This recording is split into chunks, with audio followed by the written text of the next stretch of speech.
A partir dos 6 anos, a maioría das nenas asumen a posición subalterna que a sociedade lles asigna e repregan as ás. Empezan a atribuírlle de maneira inconsciente características como a intelixencia, a destreza ou o liderado ao xénero masculino. Se a un grupo de rapazas lles ofrecen imaxes dun home e dunha muller e lles preguntan quen é máis intelixente, a maioría elixirá o varón. Sorpréndenos esta escolla? Pero se xa existe plena igualdade, ou existe realmente? En que medida teñen acceso as nenas a referentes femininos valorados socialmente e diversos que se equiparen aos masculinos e lles sirvan como modelo? Os debuxos animados están protagonizados maioritariamente por personaxes masculinos.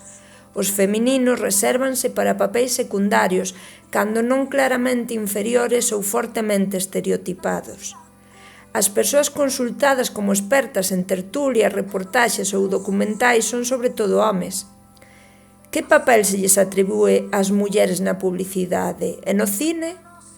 Para construir a nosa propia imaxe, as persoas necesitamos espellos nos que mirarnos, que nos permitan crer en nós mesmas, que nos fagan voar.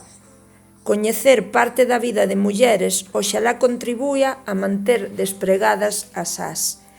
Este anaco de texto é do libro Pioneiras, de Anaís Rodríguez. Hoxe amósovos neste vídeo tan curtiño algúns exemplos para despregar as ás.